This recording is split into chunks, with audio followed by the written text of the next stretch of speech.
আমরা এখন যে সময় অবস্থান করছি, এটা মাগরিবের পরে নয়, কিন্তু মাগরিবের পূর্বে, আসরের পর থেকে না মাগরিবের পূর্বে, এই সময়টা স্পেশাল টাইম। ইসলামের সব ইবাদত টাইমের সাথে কানেক্ট, সময়ের সাথে কানেক্ট, সব যা আছে। এই যে ইফতার ঘড়ির কাটায়, সাহারি ঘড়ির কাটায়, সালাত ঘড়ির কাটায়, জিকির ঘড়ির কাটায়, সব সময়ের সাথে। এই জন্য সময়ের গুরুত্ব আছে। এগুলো সব ওই সময়ের সাথে সাথে সেভ হয়ে থেকে যাবে। ওই টাইম মিস হয়ে গেছে মানে ওই জায়গাটা খালি পার হয়ে গেছে, মানে পৃথিবীর উপর দিয়ে সময় অতিক্রম করতেছে। সময় এবং লাইট একই সাথে অতিক্রম করে। তাহলে একটা সময় এবং লাইট অতিক্রম করতেছে, ওই সময় এবং লাইট আমি সালাত আদায় করলাম না, ওটা কিন্তু চলে গেছে, ওটা ওইভাবে ফাঁকা চলে গেছে, ওটার গ্যাপ পূরণ করার কোনো সুযোগ নাই। এই জন্য সময়ের গুরুত্ব আছে। সময় প্রবাহমান, চলমান, একমুখী। ওইভাবেই আমরা মৃত্যুর দিকে ধাবমান। ওই চলমান প্রবাহমান গতির সাথে আমরাও মৃত্যুর দিকে ধাবমান। তাহলে জিকির, সকাল সন্ধ্যার জিকির। জিকির কেন আসলে এত পাওয়ারফুল? জিকিরে সরাসরি আল্লাহর কাছে কিছু চাওয়া থাকে না, দোয়াতে অনেক কিছু চাওয়া থাকে। এই জন্য দোয়ার মধ্যে কিছু নিজস্ব স্বার্থ বিরাজ করে। আল্লাহ আমাকে এটা দাও, আল্লাহ আমাকে ওইটা দাও, আল্লাহ আমাকে এটা দাও, আল্লাহ আমাকে ওইটা দাও, আল্লাহ আমাকে এটা দাও, আল্লাহ আমার এটা করো, আল্লাহ আমার ওইটা করো, আল্লাহ আমার ছেলের এটা, আল্লাহ আমার মেয়ের এটা, আল্লাহ আমার ভাইয়ের এটা, আল্লাহ আমার বউয়ের এটা, মেলা রকমের চাওয়া, চাওয়ার শেষ নাই। কিন্তু জিকির কোনো চাওয়াবিহীন, শুধু রবের বড়ত্ব এবং মহত্ব, পবিত্রতা এবং প্রশংসা। লা ইলাহা ইল্লাল্লাহ, এটার মধ্যে কিছু চাওয়া নাই আল্লাহর কাছে।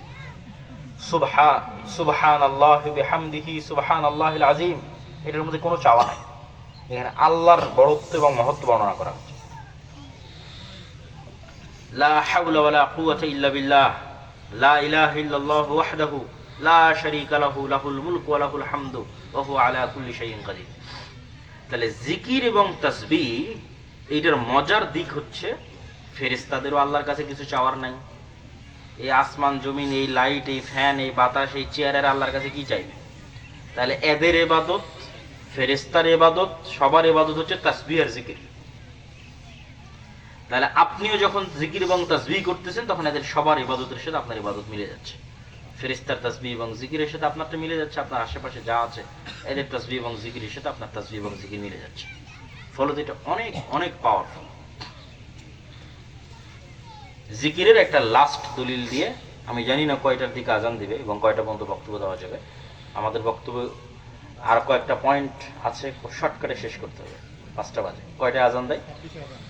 26 আজান দেয়। আচ্ছা, আর 15 মিনিটের মধ্যে আমরা শেষ করে ফেলতে পারবো ইনশাল্লাহ গুরুত্বপূর্ণ পয়েন্টগুলো।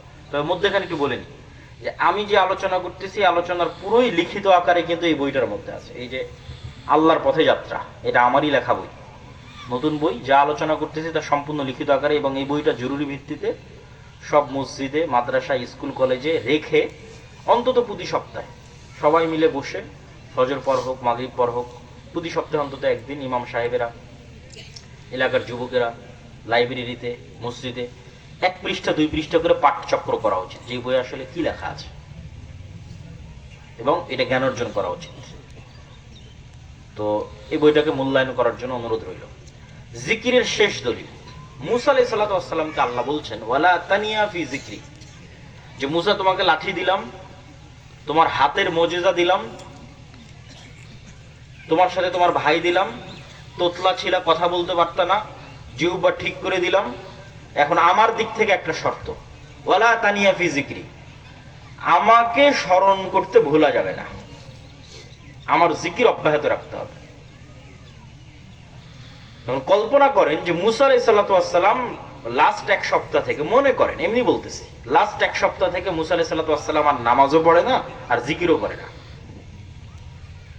তাহলে মুসা আলাইহিস সালাতু ওয়াস সালামের কলব সালাতের মাধ্যমে এবং জিকিরের মাধ্যমে আল্লাহর সাথে কানেক্টেড নাই, বিচ্ছিন্ন আছে, ডিসকানেক্টেড আছে 1 সপ্তাহ থেকে। তো 1 সপ্তাহ থেকে ডিসকানেক্টেড থাকার পর এখন মুসা আলাইহিস সালাম তার লাঠি ছাড়ে আর সাপ হয় না, সমুদ্রে মারে আর রাস্তা তৈরি হয় না, কেন সব ফাংশন ডিঅ্যাক্টিভেট হয়ে গেছে। ফাংশন অ্যাক্টিভেট থাকার ক্ষেত্রে আল্লাহ শর্তই দিয়ে দিয়েছে যে এই সবগুলো ফাংশন অ্যাক্টিভ থাকবে, কাজ করবে, যতক্ষণ তোমার কলব সালাতের মাধ্যমে, জিকিরের মাধ্যমে রব্বুল আলামিনের সাথে কানেক্টেড থাকবে। ইন্টারনেটের যোগাযোগই কাট অফ হয়ে গেছে, তো আর কল কি যাবে, আর ফোন কি যাবে, আর ফাংশন কি আর অ্যাক্টিভ হবে? যোগাযোগ কানেক্টেড যতক্ষণ আছে ততক্ষণ তোমার বাকি ফাংশন গুলো কাজ করবে। অতএব ওয়ালা তানিয়া ফি যিকরি, জিকির করতে ভুলিও না। এই জন্য যত ইবাদত আছে সব ইবাদতের মূল উদ্দেশ্য হচ্ছে জিকির। যেমন সালাত, সালাতও কিন্তু জিকির। আল্লাহ সুবহানাহু ওয়া তাআলা কোরআন মাজিদে বলছেন আকিমিস সালাতা লিযিকরি, তোমরা সালাত কায়েম করো আমাকে স্মরণ করার জন্য। সালাত আল্লাহকে স্মরণ করার একটা মাধ্যম, একটা নির্ধারিত ফরম্যাট, একটা নির্ধারিত সিস্টেম আল্লাহকে স্মরণ করার।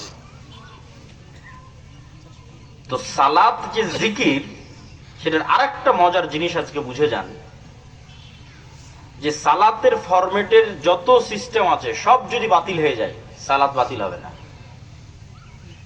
মানে সালাতের ফরম্যাটের মধ্যে কি আছে? দাঁড়িয়ে সালাত আদায় করতে হবে, রুকু করে করতে হবে। আপনি দাঁড়াতে পারেন না, রুকু করতে পারেন না, সিজদা করতে পারেন না, মনে করেন প্যারালাইজড অবস্থায় বিছানায় আছে, সালাত কি মাফ হবে? জোরে বলেন তো, সালাত মাফ হবে? মাফ হবে না। সালাত কাপড় গায়ে দিয়ে করতে হয়, পরিষ্কার কাপড় গায়ে দিয়ে করতে হয়, পরিষ্কার কাপড় নাই, কাপড়ই নাই, উলঙ্গ অবস্থায় আছেন, কেবলা দেখে সালাত আদায় করতে হয়, কেবলাই চিনেন না, উঁচু করে সালাত আদায় করতে হয়, পানিই নাই, তায়াম্মুম করতে হয়, মাটিই নাই, সালাত কি বাতিল হবে না চলবে? চলবে। কেননা সালাত আসলে আল্লাহকে স্মরণ করা, আর আল্লাহকে স্মরণ করার জন্য আপনার হৃদয় আর আপনার ব্রেন ঠিক থাকলে এনাফ। তাহলে সালাত থেকে বাঁচার কোনো রাস্তা নাই। কেননা সালাত মূলত আপনাকে বাধ্য করা হচ্ছে যে দেখো, সব সময় তো আল্লাহর জিকির করা উচিত, তুমি তো সব সময় দুনিয়ার কাজের জন্য পারতেছো না, অন্তত 5 বার 5টা সময় তোমাকে আল্লাহকে স্মরণ করতে হবে। না হলে আল্লাহর খাতা থেকেই তুমি বাদ, আল্লাহর গণনা থেকেই তুমি বাদ, মাইনাস। এই জন্য সালাত মাফ হওয়ার কোনো সুযোগ নাই। গাড়িতে থাকেন, বাসে থাকেন, ট্রাকে থাকেন, সফরে থাকেন, উজু করার সুযোগ থাকুক না থাকুক, পানি থাকুক না থাকুক, সুস্থ হন অসুস্থ হন, জীবিত আছেন, মরে যাননি, অজ্ঞান হননি, ঘুমিয়ে যাননি, সালাত চলবে। কেন? সালাত মানে তো জিকির। আল্লাহকে স্মরণ করতে কি লাগে? আপনার অন্তর আর ব্রেন। কিন্তু সালাত হয়ে গেল, আপনি প্যারালাইজ অবস্থায় পড়ে আছেন, কিন্তু ব্রেন ঠিক আছে, অন্তর ঠিক আছে, সালাত চলবে। আমাদের আজকের বক্তব্যের শেষ 3টা পয়েন্ট হচ্ছে দুনিয়া কেন্দ্রিক। এতক্ষণ আলোচনা করলাম সব গায়েব, তাওহীদ গায়েব, ঈমান বিল গায়েব তো নিজেই গায়েব, তারপরে সালাত এবং জিকির এগুলো গায়েব। এখন আলোচনা দুনিয়ার, যে মুসলমানেরা যদি মুক্তি পেতে চায় তো দুনিয়াতে কি করবে। দুনিয়াতেও কিছু করার আছে, সেটা না করলে আপনি মুক্তি পাবেন না। 1 নাম্বার শিক্ষা ও জ্ঞান, 2 নাম্বার অর্থনৈতিক মুক্তি, 3 নাম্বার সত্যবাদিতা ও ন্যায়পরায়ণতা। আল্লাহ কিছু সিস্টেমের উপরে পৃথিবীকে দাঁড় করিয়েছেন, যে সিস্টেম আল্লাহ নিজে ভাঙ্গেন না, সাধারণত ভাঙ্গেন না। যেমন আল্লাহ আগুন তৈরি করেছেন, জ্বালাবে, ছুরি তরবারি কেটে দিবে। যেমন ছুরি তরবারি যদি আল্লাহর নবীর চাচা হামজার গলাতেও চলে, কেটে যাবে, কেটে গেছে। বদর, উহুদ, খন্দকে কত সাহাবী মারা গেছে রাসূল সাল্লাল্লাহু আলাইহি ওয়াসাল্লামের, মরে গেছে। কেন? ওই সিস্টেমের উপর পৃথিবী দাঁড় করানো আছে, আল্লাহ ভাঙবেন না ওই রুল, ওই নীতি। আসহাবুল উখদুদ সূরা বুরুজের যাদের ঘটনা বললাম, এরা পুরো এলাকাবাসী আগুনে জ্বলে গেছে। শুধু ইব্রাহিম আলাইহিস সালামের ক্ষেত্রে আল্লাহ রুলস ব্রেক করেছে, ইয়া নারু কুনি বারদাম ওয়া সালামান আলা ইব্রাহিম, যে আগুন, এখন তোমাকে যে কাজের জন্য তৈরি করেছিলাম থামো, রুলসটা আজকে ভেঙে দিচ্ছে। তো আল্লাহ সুবহানাহু তাআলা পৃথিবীকে যেই সিস্টেমের উপর তৈরি করেছে, সেখানে নেতা হওয়ার সিস্টেম হচ্ছে জ্ঞান। এটা আল্লাহই তৈরি করেছে পৃথিবীতে, যে পৃথিবীতে যেই ডোম চামার মেথর মুচি মুসলমান, হিন্দু, মুশরিক, খ্রিস্টান, ইহুদি যে আছো, বৌদ্ধ, ব্রাহ্মণ যারা আছো, বাংলাদেশি, পাকিস্তানি, আমেরিকান, ইউরোপিয়ান যেই হও, যেই জ্ঞান অর্জনের বাটনে চাপ দিবে সে নেতা হয়ে যাবে। এখন টাঙ্গাইল বাসাইলের মুসলমান যুবকেরা যদি বিড়ি, সিগারেট, মদ, জুয়া, অনলাইন বেটিং, আইপিএল, বিপিএল, পড়াশোনা নষ্ট, অনলাইন চেটিং, প্রেম ইত্যাদি নিয়ে যদি ব্যস্ত থাকে, আর ইহুদির সন্তান যদি নিউ ইয়র্ক, ওয়াশিংটনে বসে যদি জ্ঞান অর্জনে ব্যস্ত থাকে, আল্লাহ সুবহানাহু ওয়া তাআলা তার নিজের তৈরি করা রুলস ভেঙে বলবেন না যে আমার টাঙ্গাইল বাসাইলে কিছু মদখোর, জুয়াখোর মুসলমান বান্দা আছে, ওদেরকে নেতা বানাতে হবে। এই ইহুদি তোরা থাম, তোরা জ্ঞান অর্জন করছিস, তোদেরকে নেতা বানাবো না। এই রুলস আল্লাহ ভাঙবেন না। নেতা হতে হলে, গোলামির জিঞ্জির ভাঙতে হলে দুনিয়াতে করার মধ্যে 1 নম্বরে জ্ঞান অর্জন। তাহলে এখন যদি যুবকেরা মনে করে যে না আমরা গোলামি থেকে মুক্তি চাই, জ্ঞান অর্জনের বাটনে চাপ দেওয়া ছাড়া কোনো রাস্তা নেই। যে চাপ দিবে সে এগিয়ে যাবে। হিন্দু হলেও আগাবে, ব্রাহ্মণ হলেও আগাবে, ডোমচামার মেথরমুচি হলেও আগাবে। এটা আল্লাহই তৈরি করা নিজাম, আল্লাহ এভাবে পৃথিবীকে সেট করেছেন। সেটার কত দলিল আছে, অসংখ্য দলিল আছে। তার মধ্যে একটা ছোট্ট দলিল দিয়ে যেহেতু শর্টকাটে শেষ করবো, তলুতকে আল্লাহ নেতা বানাচ্ছেন, তো আল্লাহ নিজে যুক্তি দিচ্ছেন যে আমি তলুতকে নেতা বানাচ্ছি বাস্তাতান ফিল ইলম, কেন তলুতকে আমি জ্ঞান দিয়েছি তোমাদের চেয়ে বেশি, জ্ঞানে নেতা হয়। 2 নম্বর করার কাজ হচ্ছে অর্থনৈতিক মুক্তি। অর্থনৈতিক মুক্তি ছাড়া গোলামি থেকে মুক্তি হয় না। রাসূল সাল্লাল্লাহু আলাইহি সাল্লাম যখন মক্কা থেকে হিজরত করে মদিনায় গেলেন, তখন পুরো মদিনার অর্থনৈতিক সিস্টেমের কন্ট্রোল ছিল ইহুদিদের হাতে। তো আল্লাহর নবী খুব ভালো করে জানতেন যে আমি পুরো মদিনার প্রধানমন্ত্রী হব, আর টাকা পয়সার কন্ট্রোল থাকবে ইহুদির হাতে। এই প্রধানমন্ত্রিত্ব চলবে না, এই প্রধানমন্ত্রিত্ব ফেল করবে। ডক্টর ইউনূস যেমন রাষ্ট্র চালাতে পারতেছে না, কেন কোনো কিছু তার হাতে নাই, কি দিয়ে রাষ্ট্র চালাবে? না আর্মি তার হাতে, না সচিবালয় তার হাতে, রাষ্ট্র চলবে না। তো মুহাম্মদ সাল্লাল্লাহু আলাইহি ওয়াসাল্লাম তাহলে ঢাল নাই, তলোয়ার নাই, নিধিরাম সর্দার, টাকা সব ইহুদির কাছে, আমি মদিনার রাজা। এই কিসের রাজা? এই রাজার কাজ নাই। তো মুহাম্মদ সাল্লাল্লাহু আলাইহি ওয়াসাল্লাম খুব ভালো করে জানতেন যে এই টাকার কন্ট্রোল আমার হাতে নিতে হবে। রাসূল সাল্লাল্লাহু আলাইহি ওয়াসাল্লাম আনসারীদের বললেন, মদিনার আনসারীরা কৃষি কাজ করত, যে আনসারীরা তোমরা ব্যবসা জানো না, তোমরা কৃষি কাজ জানো, তোমাদের যা সম্পদ আছে অর্ধেক অর্ধেক। আমার সাথে যারা মক্কা থেকে হিজরত করে এসেছে এরা পাকা বিজনেসম্যান, আমি নিজেও বিজনেসম্যান, মানে মুহাম্মদ সাল্লাল্লাহু আলাইহি ওয়াসাল্লাম উনি নিজেও বিজনেসম্যান। আর ওনার সাথে যারা হিজরত করে এসেছে সব ব্যবসায়ী, রক্তের মধ্যে ব্যবসা। তো আনসারীরা তোমরা যেহেতু জমিতে কৃষি কাজ করে খাও, জমি অর্ধেক অর্ধেক, তোমাদের বাড়িতে যদি 5টা উট থাকে অর্ধেক অর্ধেক, অর্ধেক মুহাজিরকে দিয়ে দেবে, অর্ধেক তোমার। ওদের ব্যবসা করতে দাও, মূলধন দরকার ব্যবসা করার জন্য। আর আমার দরকার কি, মদিনার টাকার কন্ট্রোল আমার হাতে নিতে হবে। 2-3 বছরের মধ্যে উসমান বিন আফফান, আব্দুর রহমান বিন আওফ, জুবাইর ইবনুল আওয়াম এরা আল্লাহর নবীর জীবদ্দশাতে কোটিপতি হয়েছে। আল্লাহ নবীর মরার পরে নয়, আল্লাহ নবীর জীবদ্দশাতেই ব্যবসা করে মাল্টি বিলিয়নার, কোটিপতি হয়েছে। তাই এখন টাকা থাকলে যে, অর্থনৈতিক মুক্তি থাকলে যে গোলামি থেকে মুক্তি হয়, তার একটা ছোট্ট উদাহরণ দেখেন। এখন যে জায়গাতে রাসূল সাল্লাল্লাহু আলাইহি ওয়াসাল্লাম মসজিদে নববী করছে, সেই জায়গার সামনের কুয়ার মালিক ইহুদি। আজকের 1500 বছর পরের সৌদি আরবের সবচেয়ে বড় সমস্যা পানি। তাহলে আজ থেকে 1500 বছর আগে মুহাম্মদ সাল্লাল্লাহু আলাইহি ওয়াসাল্লামের যুগে পানির কি ক্রাইসিস ছিল। আর মুসলমানদেরকে দিনে 5 বার ওযু করা লাগে, পবিত্রতা পরিচ্ছন্নতার ধর্ম। বুঝেন তাহলে পানির কি গুরুত্ব। এখন মুহাম্মদ সাল্লাল্লাহু আলাইহি ওয়াসাল্লামের অনুসারী যারা, তাদের ওযু করার জন্য এখন মুহাম্মদ সাল্লাল্লাহু আলাইহি ওয়াসাল্লামকে ইহুদির কাছে গিয়ে ধর্ণা দিতে হবে যে বাবা ইহুদি, আমার মুসলমানেরা তো ওযু করবে, তোমার কুয়াটা একটু ব্যবহার করার সুযোগ দিও। এটাই তো গোলামি, যে মাথা নত হয়ে গেল নবীর। তাহলে এই গোলামি থেকে মুক্তির জন্য অর্থনৈতিক মুক্তি লাগবে। মুহাম্মদ সাল্লাল্লাহু আলাইহি ওয়াসাল্লাম ঘোষণা দিলেন, কে এমন আছে যার টাকা দিয়ে এই কুয়া কিনে দিতে পারবে আল্লাহর সন্তুষ্টির জন্য? উসমান রাদিয়াল্লাহু তাআলা আনহু বললেন, আল্লাহর নবী আমি আছি, এই কুয়া কিনে দেবো আল্লাহর সন্তুষ্টির জন্য। তাহলে এখন নবীর মাথা উঁচু, আর ইহুদির কাছে গিয়ে তো অনুরোধ করা লাগলো না যে মুসলমানেরা ওযু করবে, একটু সুযোগ দাও। অর্থনৈতিক মুক্তি ছাড়া গোলামি থেকে মুক্তি হয় না। আমরা যে বদর, উহুদ এবং খন্দকের যুদ্ধ বাহ্যিক চোখে দেখি, মনে করি এটা মনে হয় বিশাল একটা ধর্মযুদ্ধ, এটা অনেক বড় অর্থনীতির যুদ্ধ।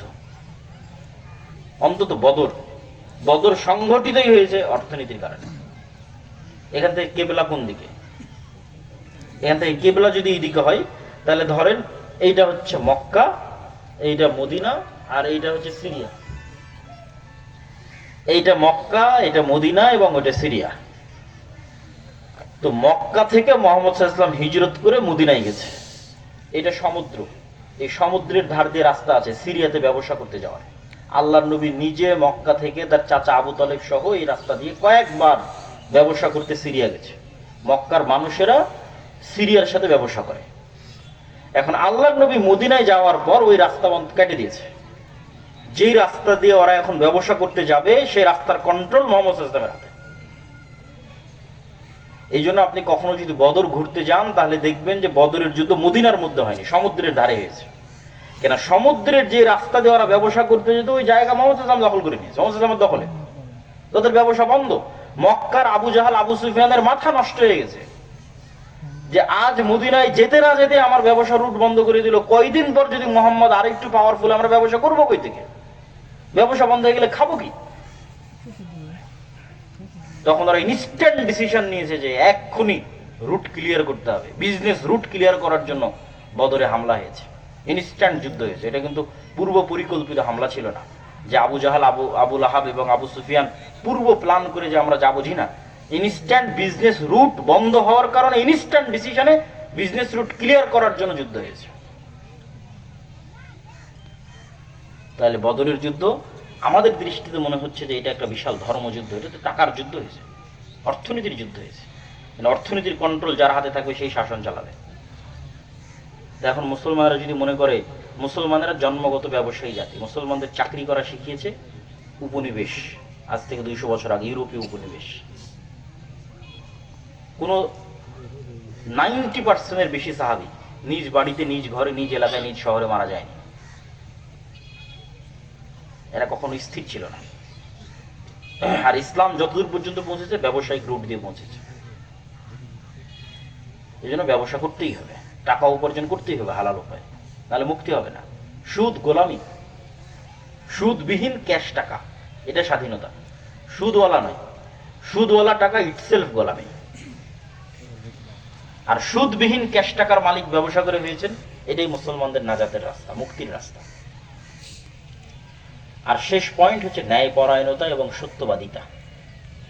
যে ঠিক আছে, আপনি বিশাল জ্ঞান অর্জন করলেন, বিশাল টাকার মালিক হয়ে গেলেন, কিন্তু আপনি টাকার কাছে বিক্রি হয়ে যান। কত ডাক্তার, কত ইঞ্জিনিয়ার, কত উকিল ভাই পাশে বসে আছে, উনি ভালো বলতে পারবে। হাইকোর্টে যান, যে হাইকোর্ট, জজ কোর্ট, এই জায়গাগুলোতে কি চলে, মানুষ কিভাবে টাকার কাছে বিক্রি হয়ে যায়, একটা টাকা, 5টা টাকার জন্য। তাহলে সত্যবাদিতা এবং ন্যায়পরায়ণতা না থাকলে আপনার এই শিক্ষা, এই জ্ঞান, এই অর্থ কিছুই কাজে দেবে না। আর মুসলমানেরা যেন সত্যবাদী, ন্যায়পরায়ণ নেতা হতে না পারে, এই জন্য গণতন্ত্র মুসলমানদের উপর চাপিয়ে দেওয়া আছে। কেননা এই গণতন্ত্রের সিস্টেম এত নিকৃষ্ট, যেখানে এক দলের নেতা আর এক দলের বিরুদ্ধে তো বলবেই। একই আসনের মনোনয়ন প্রার্থী 10 জন, লবি, লিয়াজু, টাকার লেনদেন, মিথ্যা, দুর্নাম, এগুলোর মাধ্যমে আমাকে মনোনয়ন নিতে হয়েছে। আবার যতজন হলফনামা জমা দিয়েছে নির্বাচন কমিশনারে, আল্লাহ আল্লাহর কসম করে বলবো, এদের বেশিরভাগের হলফনামা মিথ্যা দিয়ে ভরা। যান, যে দেখেন, কেন সিস্টেমটা এমন ভাবে তৈরি করা যেখানে মিথ্যা বলতে হবে। তাহলে যখনই আপনি মিথ্যার কালচারের মধ্যে বড় হচ্ছেন, আপনি তো নেতা হচ্ছেন না, গোলাম হচ্ছেন। তাহলে এই সিস্টেমের মধ্যে বেড়ে ওঠা 300 এমপি, চাহে মিনিস্টার হোক, চাহে প্রাইম মিনিস্টার হোক, সব গোলাম, এরা নেতা নয়। নেতা ছিল উসমান হাদি, এই জন্য ওকে গুলি করে উড়িয়ে দিয়েছে। কেননা সে ছিল সত্যবাদী, ন্যায়পরায়ণ, আপোষ করে, সিস্টেমের যেই নিকৃষ্টতা সেটার সাথে আপোষ করে। আমাদের এরকম যুবক লাগবে যারা ওই জ্ঞানের শর্ত পূরণ করতে পারবে, মানে খুব ভালো লেভেলের জ্ঞানী হবে, টাকার শর্ত পূরণ করতে পারবে, ব্যবসা করবে, বিজনেস করবে, এবং সত্যবাদিতা, ন্যায়পরায়ণতার শর্ত পূরণ করতে পারবে।